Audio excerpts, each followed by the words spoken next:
tigil itong ganitong klaseng Yan, korupsyon. yan. Gumawa tayo ng mga batas Yan, dapat. na matitigil tayo. Pag sinabing matitigil tayo, una, yung pong konstitusyon, balikan natin. Kasi dyan sa konstitusyon, sinasabi dyan, mayroon tayong karapatan na rebasyuhin yan at gumawa ng amendment. Tanggalin na natin yan. Kailangan, kung talagang ayaw natin ng korupsyon, huwag na tayong makialam dyan. Yan lang ang pwede natin gawin. Kung ayaw naman nating rebisahin o amendahan ang saligang batas, yung akin na lang batas na aking panukala. Yung mahiya naman kayo. Kasi dyan po sa mahiya naman kayo, ang sinasabi po dyan, na ang mga mambabatas ay hindi napapayagang gumawa ng kanilang mga individual amendment na sila ang magsasabi kung ano yung mga gusto nilang proyekto. Wala po akong alam dyan. Dininay na po yan ni Congresswoman Swan Singh. So she's the chair of the Appropriations Committee. So meron na pong denial from the chair of the Appropriations Committee. So I don't think I can further comment on that. Mahirap po mag-comment pa ng mga ganyan. Dininay na po yan. Oo. Dininay na po yan. Opo. Yeah. Ma'am, opo, ang sinasabi po, ma'am, ito lang po, ito factual lang ito. Ang sweldo ho kasi ng congressman, pag ni senador, ay based on the salary standardization law, no? May grade po tayo. I think it's salary grade 31 or 32. Ang halaga niyan, 300,000 more or less, no po. Ang sinasabi po ni Ginoong Leviste, over and above that, meron daw pong monthly na operating expenses allowance ang bawat tanggapan ng congressman sa Nako, halagang booking 1 na million naman. piso. Separate po yun sa 2 million po na dininay po ni Binibining Swan Singh. Do you confirm that or deny that? Yung 1 million plus? Yung meron pong mga MOOE but I don't think it's 1 million. Okay. Meron pong mga MOOE. Natural naman ng po yan na may mga MOOE ang mga opisina. Opo. Over and above. Yes. Magandang hapon muli sa ating mga kasama. Nandito na naman si Kuya Goods nagbabalik. At syempre, kung di ka pa nakasubscribe sa ating channel, pa-subscribe na lang po at hit mo na rin yung bell para updated ka sa ating mga video. At kung nahihirapan kayong makita at mapanood ang ating channel, madali lang po yan. Punta lang po kayo kay YouTube. Punta kayo sa search bar. At type nyo po si Kuya Goods, lalabas na po mabilisan ang ating channel. Pahiya sila, no? Ang sabi, sabi litang kinuha yung files na sinasabing Cabral files ni Congressman Libiste. May makikita sa video, magkasama pa sila. Talaga naman, no? Pag kayo gumawa ng kwento, gusto nyo kayo paniwalaan. Pero pag kayo ay natutumbok, iyak kayo ng iyak. Di ba? Ano pa mga usapin ngayon?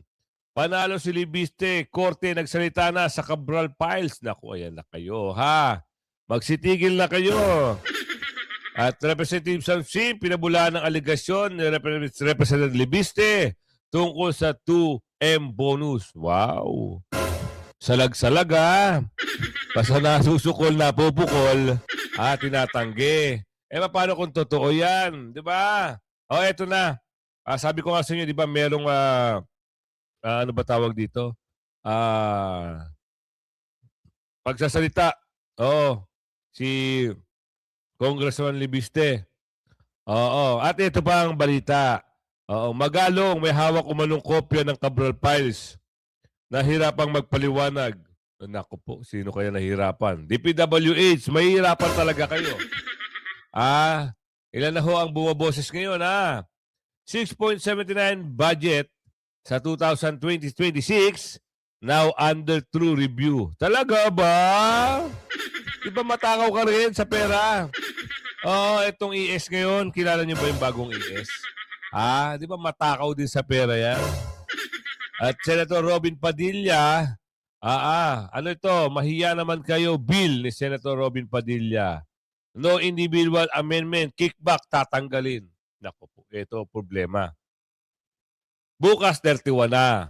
Kailangan maipasa nila yung budget. Minamadali yan, ino-overnight na nga Ino-overtime pa. Diba?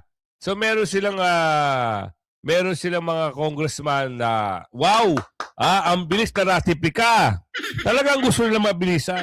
Sa Senado naman, kunyari, ito asiste. Ito asiste.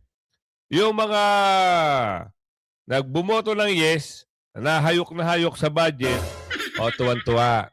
Kailangan maipasa. Pero yung mga nagtagabagpantay ng budget, kagaya ng Senador Robin, Senador Marcoleta, Senador Bongo, Senador Senador De La Rosa, at sama mo si Ate Amy, hindi ho yan nag-yes. No ang vote nila. Ngayon, kailangan nila maipasa. Kaya nagmamadali itong mga hayok na hayok. Paano kung hindi ho pirmahan? Ayaw talaga ng 5 senador. Ano kaya ang mangyayari? Ay ngayon, magpapile lang ho yan ng motion o kung saan man sila magpapile. Pero, pag pinirmahan yan ng Pangulo ng Pilipinas, Diyos niyo, approve ang budget, lulusot yan malamang. Ang panaginip ni Aling Ledesma, bukas o sa makalawa, i-announce na yan ang budget. Kunwari, binito, pero ganun pa rin ang system. Bakit? Ano mangyayari dyan? Kukunin kasi yung iba na sa unprogram na. Alam nyo ba ibig sabihin na unprogram? Yun yung mga hindi alam kung saan naka-allocate yung budget o yung pondo. Agoy. Doon natatastasin ang bilyon-bilyong pondo. At ito pa, hindi pa nila nababayaran yung 60 billion na PhilHealth. Malamang sa malamang doon kukunin yan. Pero ipasok na natin dito, daldal mo.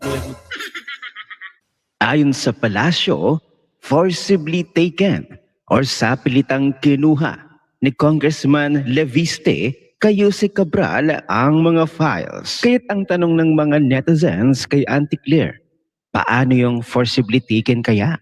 Naglalakad si Cabral, dala-dala lahat ng files niya, tapos biglang snatch ni Leviste, tapos nag-agawan sila na parang bag lang sa kanto, o nakaupo si Cabral tapos conveniently nasa labas lahat ng files, nakapatong lang sa lamesa, tapos biglang dinakma ni Leviste. Huwag kayong maniniwala dyan sa under na yan.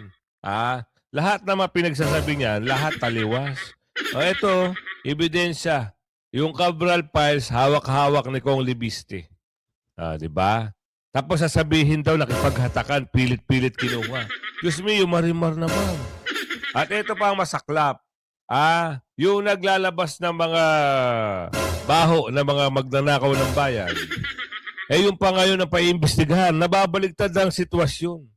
Si Kong Leviste na ngayon ang paiimbestigahan. Aba, talaga ba? Paano raw nakuha yung files? At merong nagbumumukmok, kilala nyo ba si Mr. Kokey? Galit na galit pa rin. Mamaya lalabas ko yung video. Tuloy. Paano ba? Ano yung detalye? Tsaka kung nag-agawan, walang nangyari sa mga papel? Buti din napunit yung mga dokumento? Oxford paper ba yung mga papel? Lahat? Kaya din napunit agad? So papaano nga? Tapos bakit kailangan makipag-agawan? Wala bang computer files? Pag nawala ba ni Cabral, wala na siyang soft copy? Tapos papaano ang agawan? As in eksena sa office na parang silang mga bata? Ganon, katsaka sa office nila? Walang professionalism. Yan. Tapos paanong pinilit na ipa-photocopy? Ang tagal ng mag-operate ng machine. Tama. Walang guard na dumating that entire time? Sa mga 15 minutes to 30 minutes or 1 hour. 1 hour lang silang nakatambay. Tinitignan ni Levisting mag-photocopy tapos walang dumating na kahit sino security or backup. Tapos marunong mag-operate ng machine si Leviste mismo. Meron kasi kaming tindahan dati. Meron kaming photocopy machine. Tapos nagtitrain muna ako half day or 1 day before ko ma-operate. Tapos marunong si Leviste mag-operate siya mismo. Xerox boy ba siya? O sa recto dati? Paano nga? At dahil hindi nag-iisip yung scriptwriter, naamin tuloy nila na yung hawak na dokumento ni Leandro Leviste ay totoo. Kasi forcibly kinuha kay Cabral. Dito na naman sila na checkmate. Dahil di nag-iisip yung scriptwriter, naamin tuloy nila yung hawak na documents ni Leandro Leviste ay totoo. Diba? Kasi forcibly kinuha kay Cabral. Nagpa-photocopy pa nga daw. In short, whatever he has is a real thing. Ang nag-confirm pa staff ni Jose Cabral. Ang bobo kasi ng angling. Pinakita pa yung paper cut Halos ipagduldulan na sa kanya, talagang galing. Pero para bang by showing us photos of her na paper cut hands, ine-expect nila na normal na Pilipino would care more about the wound in Wala. Kahit ano pang mga pambabaluktot na pinersa si Cabral para makuha yung files, ito, harap-harapan, hawak-hawak yung dokumento. Ngayon, sasabihin na ito, itong babae na ito. Oo, sino siya? Siya lang naman yung mahilig bumatikos. Hindi ko nga alam kung tagapagsalita ba ito o taga-udyok di umano. Di ba? O kasi nakikita mo siya, pati si Bibi Sara binabanatan, anak ng tipak na. Di ba? Ikaw ay tao ng gobyerno. Ang lakas mong bumira kay Bibi Sara. Oo, ngayon, mukhang may balita na wala pa tayong konkreto Hanggat hindi pa napafailan, wag muna tayo magsalita. Dito muna tayo. Panalo si Libiste. At mamaya, ito pakita ko kaya sa inyo muna bago tayo lumipat ng slide. Kasi yung mama, iyakin. Ano yung Kuya Goods? Nag-iiyak Gusto niya na saan na ba yun? Wait lang saan na ba yan? Eto ata yun. Eto ba yun? Eto. Oo, nag-iiyak yung mama. Tinanong siya ni Katunying kung bakit hindi niya pa-imbestigahan yung party list niya. Layo na sagot Mr. Kokey, ano naman yung irereklamo mo? Pag kayo bibira, masaya kayo. Pag ikaw bibirahin, iyak tawa ka. Semplang ika nga. Galit na galit. Gusto manakit. Aguy. Sakla pa next time, wag masyado bida-bida wag masyadong paepal. Gusto mo bang sumikat? Tatakbo ka senador. O kaya tatakbo ka sa distrito nyo. Congressman? Sira na pangalan nyo. Ito, pasok natin to. 150 million peso project o insertion sa dalawang bayan na nabanggit? Hindi ko alam Kasi ang totoo, ang hamon mo natin kay Congressman Libiste, ilabis niya yung buong listahan. Sinasabi niya ron, nandun lahat ng listahan ng mga proyekto, nandun po yung listahan ng mga proponent, nandun po yung listahan kung saan po ginawa ito pong mga proyektong ito. So, at this point, sa totoo lang, hindi ko alam kung totoo o hindi yung pong sinasabi po niyang mga road project. Pasensya na kayo, I have to ask this. Hindi yan. ba it is incumbent din upon you na mag-usisa na mismo sa Bicol Saro Party List? Total, yan naman ay nire-represent ninyo at kaya nyo naman siguro mag-utos dyan to check whether or not what Congressman Libiste is saying is true. We actually need to check. No? Kasi ang totoo naman again, even if he talks about these are insertions, ang totoo, ang itatanong ko sa kanya, hindi po mahalaga yung mga kalsada dito po sa mga lugar po na ito. Hindi mahalaga yung kalsada. The best of proving and showing Wait Diyos mio, hindi raw mahalaga ang kalsada. Importante ho yan. Kawawa ho yung mga travelers, lalong-lalo yan sa lugar nyo. Sobrang kipot na nga, at ang dilim pa. Baku-baku pa. Hindi importante kalsada ng Bicol o mga taga Bicol. Kayo na ho humusga. Hindi pala ho importante sa inyo yung kalsada. Hindi pala importante sa inyo yung safety ng sambayan ng Pilipino habang dumadaan sa baku-bakong kalye dyan sa lugar nyo. Tuloy. It's not actually on me. Di ba? Or on Bicol Saro. So, we will do it in due course. Tama po kayo doon. Pero ang sinasabi ko, hindi naman siguro mahirap. Yayaman din lang na kayo po ang representative ng Bicol Saro. Tanong, meron ba? Kung meron, may project ba? Kung maganda yung project, ano problema nila sa project na to? I think there's no problem showing it. Hindi na usapin ng burden of proof yan. Gagawin natin yan in due course. Pero ang kailangan natin talaga pag-usapan ngayon, tama ba yung paratang? Mali ka dun, Anong paratang? Wala namang paratang Totoo yung nilalabas ni Kong Libiste. Masyado lang kayong iyakin dahil totoo yung mga nilalabas na issue. Ngayon, idedepensahan mo yung mga kasamahan mo. Ano ba yung binibigay mong depensa? Hindi importante ang kalsada? Importante yan. At ito, makinig ka boss, amo manager Galingan nyo yung pagdepensa. Kasi marami na huli congressman ang nasa listahan. Ay baka ha. Hindi nyo madepensahan. 'Di ba? Dapat kasi ito pag may mga baho, pag may mga bulok sa mga kasamahan nyo, dapat pinagtatanggal nyo. Bakit hindi? Sama-sama kayo nabubulok. Sama-sama kayo dyan. Dinedepensahan nyo pa yung mga nabubulok. Oo. Bulok ba kayo? Tatanong lang tuloy. Congressman Libiste sa akin. Binanggit ko lang yon kasi gusto ko lang sabihin na hindi naman mahirap gawin yon, Congressman. Wala problema. Pero it's a timing question. So, ibig sabihin, grade yung allegation kahapon, nag-insert ka. The moment na may mag-allege sa'yo na nag-insert ka, parang yung mga tao, nag-insert siya talaga. Doon muna tayo mag-usap. Doon po naman sa Bicol Saro Party List, sinak niyo po ba kung meron talagang 150 million peso project o insertion sa dalawang bayan na nabanggit? At so, hindi ko alam Kasi ang totoo, ang hamon ho natin kay Congressman Libiste, ilabis niya yung buong listahan. Sinasabi niya ron, nandun lahat ng listahan ng mga proyekto, nandun po yung listahan ng mga proponent, nandun po yung listahan kung saan po ginawa ito pong mga proyektong ito. So, at this point, sa totoo lang, hindi ko alam kung totoo o hindi. Yun po sinasabi po niyang mga road project. Pasensya na kayo, I have to ask this. Hindi Eto na. Yung files na yan, hindi ho gawa-gawa lang yan. Diyan nakalagay kung sino congressman na inallocate ng budget, saan yung project, kanino at kanino, sino na kinabang.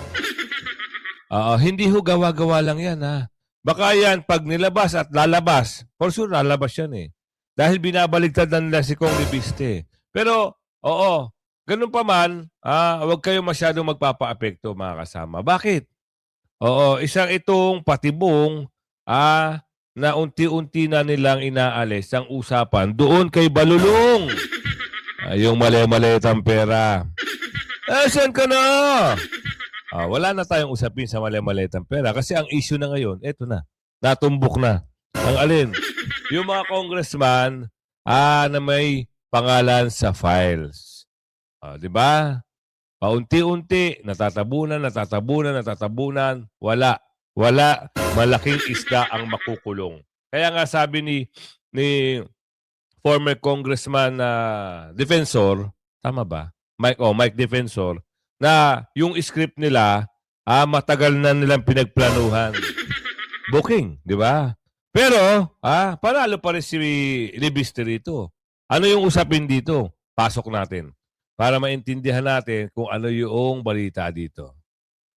Na agad manawagan ng investigasyon Ah, na nilalaman ng mga expose ni Batangas 1st District Representative Leandro Leviste kaugnay ng umano'y bilyong-bilyong pisong budget insertions sa 2025 DPWH budget.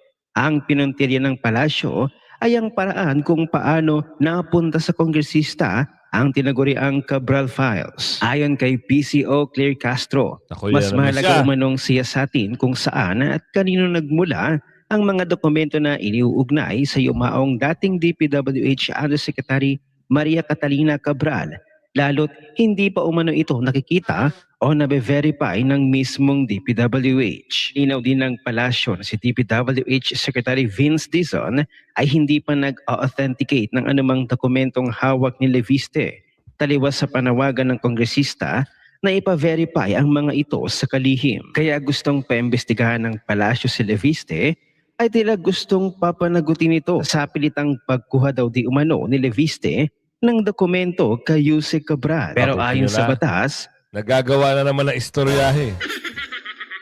Sa ability na naman daw kinuha. Yan naman ang kanilang tema. Kayo ba maniniwala na sa pilitang kinuha ni Kong Libiste to? Kung sa pilitang kinuha yan, dapat, na-skandalo yan noon pa. At pwede siyang kasuhan. Nanakawin mo yung dokumento, hindi naman sa'yo. Common sense naman. Kala ko ba matalino ka? Sino ba nag-initiate na naman yung script nyo? Parang ang labo, Parang, walang sustansya. Pag binigay mo sa taong bayan, tapos isusubo mo sa matatalinong mga Pilipino, yung mga kwento nyong scripto, malabo na nilang paniwalaan yan. Grade 3. Pag kinuwento mo sa grade 3, baka sabihin pa sa inyo, ate, sinungaling kayo. Diba? Paano mo makukuha ang dokumento nasa loob ng opisina mo at sa pilitan mong kukunin, saan mo halongkatin yun? Ingatan naman, oo. Yan ho ay piniprint. Naka-file yan, soft copy sa computer.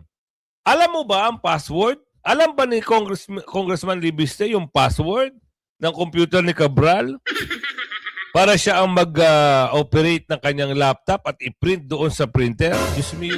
Isip-isip pa. Gamitin yung talino ng isip nyo kung meron man. Liable ba si Congressman Leandro Leviste for taking and disclosing DPWH documents? Why Congressman Leandro Leviste is not liable for taking and disclosing DPWH Yan na. documents? The documents are public and meant to be seen. Tama. DPWH project lists, budget plans, and funding records deal with public money. When taxpayers' money is involved, the public has a right to know where it goes. These records are public documents created and kept by government offices in the course of official work. They are not military secrets. They are not intelligence files. They are not trade secrets. There is no law that declares DPWH budget programming or project lists confidential. Dapat nga, ito nasa website ng DPWH eh. 'Di ba? Pero naka-public, hindi naka-private. Nasa website at nakikita ng tao kung ano yung mga proyekto. Sana request natin, sana isa publiko nyo para makita kung talaga na-transparency kayo. Na-transparent kayo, sorry. Pero kung mga ganyan, itatago nyo sa taong bayan, booking na kayo. Wala nang maniniwala sa inyo. Maganda nga ito, nagkakaroon ng alaman eh. Nagkakaalaman kung sino talaga yung magnanakaw at sino dumidepensa sa magnanakaw. Sino-sino yung mga congressman na mapapangalanan tapos ipagtatanggol ng Malacanang. Ang saklap, di ba? Hinayar lang pala ito, yung babae na yan. Para saan? Bumuka ang bibig, tapos magtanggol. Ibig sabihin, bumuka-buka, magngangaw-ngaw, tapos tagapagtanggol ng mga durobo. Saklap, Ilan pa kayang Pilipino naniniwala dito sa mga ito? Tapos, yung nilabas ni Congressman Libiste na 2 million bonus, kanya-kanyang tanggihan na ngayon dito. Tinatanggi na ngayon ng isang representative o isang kongresista o congresswoman. Kaya wala daw 2 million ba? Meron. Sino naglabas yan? Si Congressman Libiste, di ba? Matapos ang agad na ratifikasyon ng 2026 General Appropriations Bill, mariing pinabulaanan ni House Committee on Appropriations Chairperson at Nueva Ecija 1st District Representative Micaela Swansea ang panibagong aligasyon ni Batangas 1st District Representative Leandro Leviste. Sa pahayag ni Representative Leviste, may 2 million pesos na bonus umanong matatanggap ang mga kongresista. I vehemently deny that. I don't want to. Huwag ka na magsinungaling. Hindi huwag ka na ngumiti dahil hindi bagay yung ngiti mo sa pes mo. Wag. Paano hindi malalaman ni Congressman Libiste? Congressman din siya. Nakakatanggap siya ng email. Hindi lang siyempre gusto ng tao. Gusto niya, ibigay sa taong bayan kung ano yung binibigay sa... may kasalanan na ito, taong bayan yung bumoto sa mga to Huwag na ba isiha, maawa naman kayo sa lugar nyo. Huwag na ho kayong bumoto ng mga hayok sa pera. Huwag na kayong bumoto. Tigil-tigilan nyo na. Last nyo na yan. Taga Nueva Ecija, huwag na kayong bumoto. Nueva Ecija ba ito? First District Maawa ho kayo sa lugar nyo. Uubusin, kakamalin. Ang kabad-kaban. Diba? Pinabulaanan. Samantalang alam na alam ni Kong Libiste lahat. One, especially my colleagues in the House, but there is no truth to that at all. Ayon kay Congresswoman Swansea, hindi kailanman nag-impluwensya o nagbigay ng suhol ang liderato ng Kamara. Nako po, sinungaling naman. Ano ba yung dati na nabalita? Sinabi na nga ni Saldi ko eh. Diyos ko po naman kayo. Kala nyo, lokohin nyo pa taong bayan. Ay, alisin na nga kita dyan. Mukhang talagang wala kami makukuhang matinong sagot sa inyo. Puro deny, deny, deny. Mas maganda pa dito. Alamin natin. Kaparehong files na maisiniwalat ni Batangas Yan First ang maganda. District Representative Leandro Leviste ang hawak din umano ni Baguio City Yun! Mayor Benjamin Magalong. Ah, Nakuha niya ang ito noong nagsisilbi pa siyang Special Advisor ng Independent Commission for Infrastructure o ICI.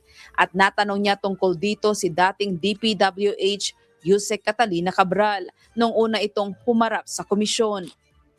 Hindi ko alam sa kanya. Hindi ko alam sa kanya kung saan niya nakuha. Pero I have, looking at the numbers na pinapakita niya, I have the same files. Siguro mga second or third week of September ko nakuha yon sa akin.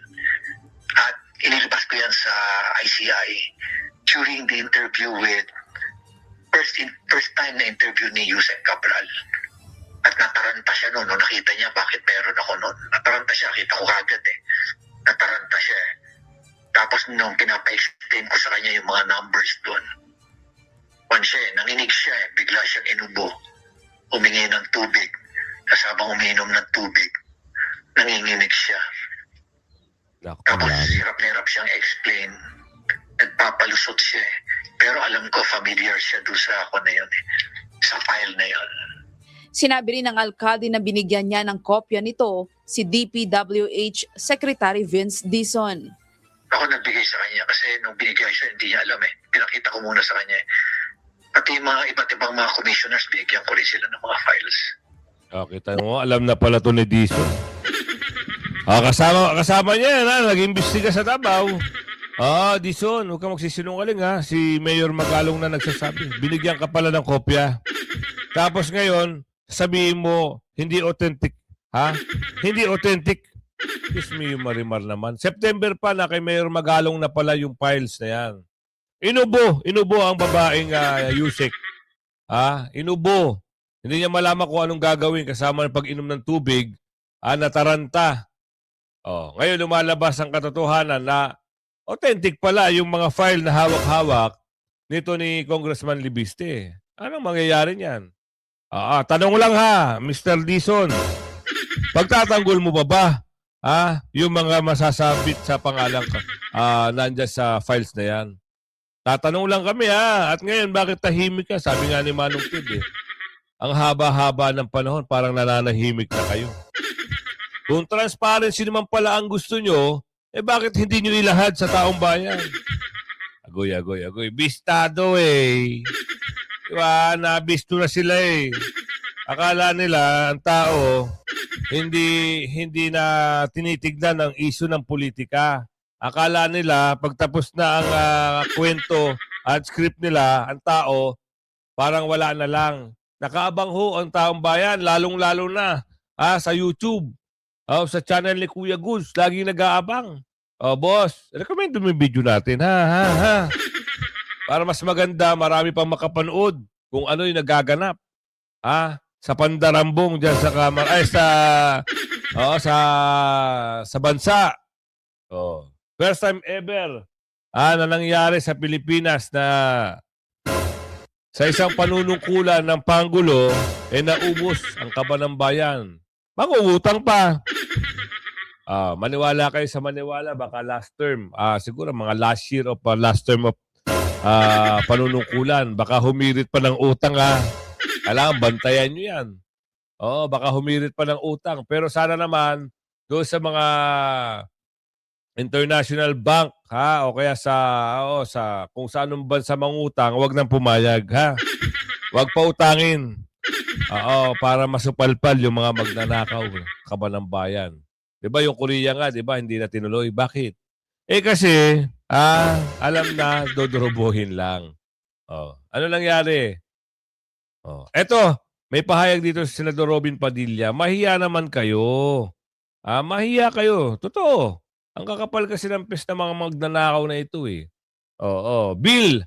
Bill ba itong ginawa ni Senador? Para matigil itong ganitong klaseng korupsyon, Yan. ginawa tayo ng mga batas. Yan, dapat. Na matitigil tayo. Pag sinabing matitigil tayo, Una, yung pong konstitusyon, balikan natin. Kasi dyan sa konstitusyon, sinasabi dyan, mayroon tayong karapatan na rebasyuhin yan at gumawa ng amendment. Tanggalin na natin yan. Kailangan, kung talagang ayaw natin ng korupsyon, huwag na tayong makialam dyan. Yan lang ang pwede natin gawin. Kung ayaw naman nating rebisahin o amendahan ang saligang batas, yung akin na lang batas na aking panukala. Yung mahiya naman kayo.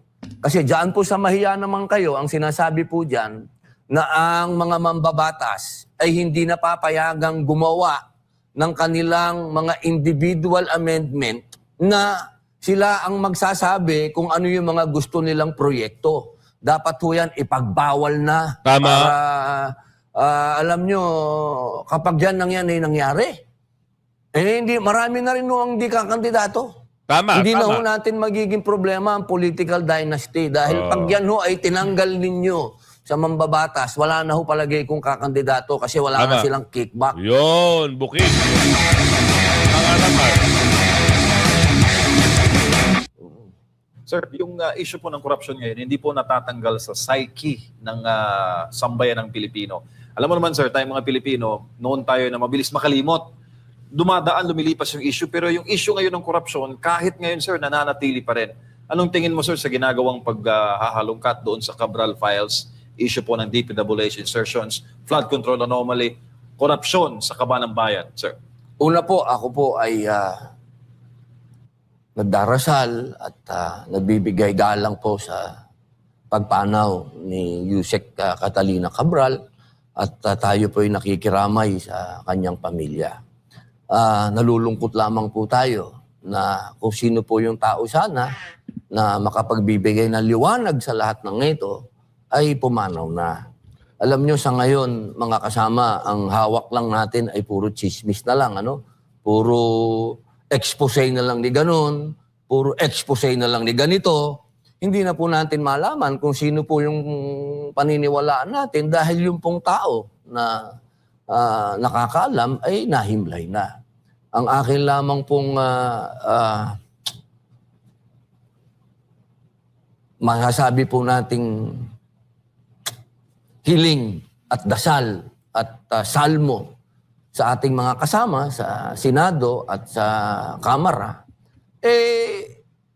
para matigil itong ganitong klaseng korupsyon, gumawa tayo ng mga batas na matitigil tayo. Pag sinabing matitigil tayo, una, yung pong konstitusyon, balikan natin. Kasi dyan sa konstitusyon, sinasabi dyan, mayroon tayong karapatan na rebasyuhin yan at gumawa ng amendment. Tanggalin na natin yan. Kailangan, kung talagang ayaw natin ng korupsyon, huwag na tayong makialam dyan. Yan lang ang pwede natin gawin. Kung ayaw naman nating rebisahin o amendahan ang saligang batas, yung akin na lang batas na aking panukala. Yun.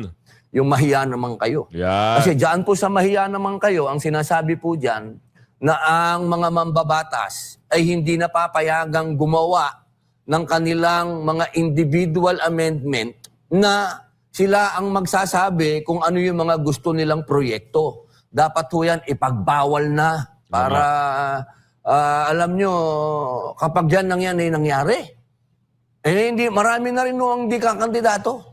Hindi na ho natin magiging problema ang political dynasty. Dahil pag yan ho ay tinanggal ninyo sa mambabatas, wala na ho palagay kung kakandidato kasi wala na silang kickback. Opo. Sir, bago ko lang po ibalik ulit kay Parte Dagmar, minsan pong natanong si the late Senator Miriam Defensor Santiago kung ano po ang opposite ng Congress. Sagot po niya, ano ang opposite ng progress? Ang sagot po niya, Congress. Nabanggit niyo po minsan, sir, sa isa pong post sa social media na isarado ng Kamara at Senado. Bakit po kayo umabot, sir, sa ganoong ideya na kayo po ay sitting senator po ngayon? Kasi ang trabaho namin ay gumawa ng batas. Opo. Hindi magturuan. Hindi mag-away sa iba't ibang news outlet. Tama. Kung ganito lang ang gagawin namin, magtayo na lang kami ng mga show. Mag-talk show ka na lang. Wag tayong nagsasayang tayo ng pera ng taong bayan. Tayo ay sinesweldohan para gumawa ng batas, hindi mag-expose. Yun. Pag-expose mo naman, ano naman na nangyayari? Wala naman. Yung flood control, Ayun na, di ba? ano nangyari? Doon sa flood, wala naman ang din nangyari. Sa akin po lang, kung ganito din lang, wag na tayo mag-aksaya ng pera ng taong bayan. Sarado na lang natin at mag-con-con na lang tayo, tayong lahat, gumawa tayo ng, alam nyo kasi, nagkaroon tayo nung, nasa sa konstitusyon po yan na Ito may pasok ko lang din Ito yung flood control, wala na. Wala nangyari. Nadramahan lang tayo.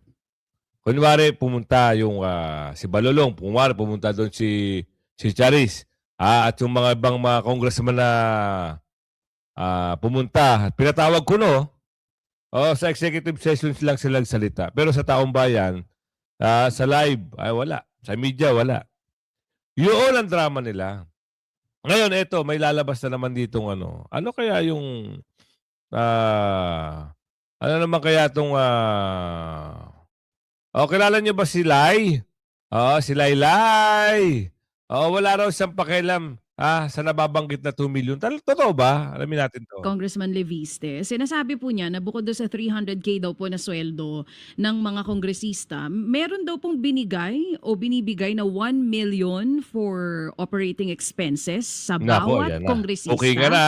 At neto lamang daw po, may bonus daw po na 2 milyong piso. Ayan na. Totoo po ba ito? Kayo po ba ay may nakatanggap po nito, Congresswoman?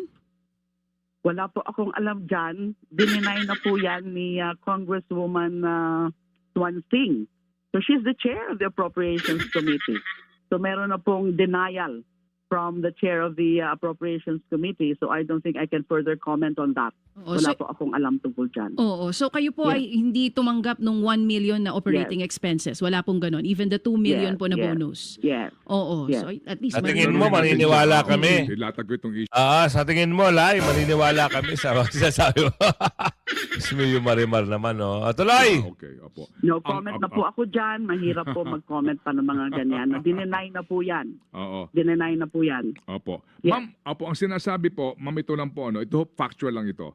Ang sweldo ho kasi ng congressman, paging senador, ay based on the salary standardization law, no? May grade po tayo. I think it's salary grade 31 or 32. Ang halaga niyan, 300,000 more or less, no po. Ang sinasabi po ni Ginoong Leviste, over and above that, meron daw pong monthly na operating expenses allowance ang bawat tanggapan ng congressman sa halagang booking 1 na million naman. piso. Separate po yun sa 2 million po na dininay po ni Binibining Swan Singh. Do you confirm that or deny that? Yung 1 million plus? Yung meron pong mga MOOE but I don't think it's 1 million. Okay. Meron pong mga MOOE. Natural naman ng po yan na may mga MOOE ang mga opisina Opo. over and above the salary. Yes, ma'am. Kasi how can the congressional offices operate? Mm. And then we have personnel, we have staff, we have Ayun na yun, Oo, hindi nyo lang matumbok. Ayun na yun. Di ba? MOOE. Oo. Mas maganda pa ata sahod ng MOOE kaysa sa sahod ng Congress, Congressman, Mas maganda ata bigayan mas maganda ata ang bigayan ng MOOE kaysa sa sahod na natatanggap nila monthly. Sa palagay nyo, mga kasama, 1 milyon sa operating, kung ano yung i-operate nila, 2 milyon, hindi lang matumbok kung ano yung MOOE na 2 milyon ba ang katumbas doon, plus sahod na pang-front lang yung sahod. Booking! consultants. Mm-mm. Di ho ba? Opo. And then on the part of the district representatives, there are district offices. Mm-mm. Di ho ba? Opo. So meron din naman mga extra, mga Wow! as to the amount, hindi ko po mako-confirm yan, hindi ko po alam if it reaches 1 million. But definitely there are operating expenses, Opo. mga Okay. miscellaneous, Sarap buhay! etc. Sige. Kita nyo? May sahod na, meron pang allowance na humigit kumulang sa nasasabi. Kaya kung umabot sa video natin ito, hanggang sa muli, pakilagay share. Bye-bye!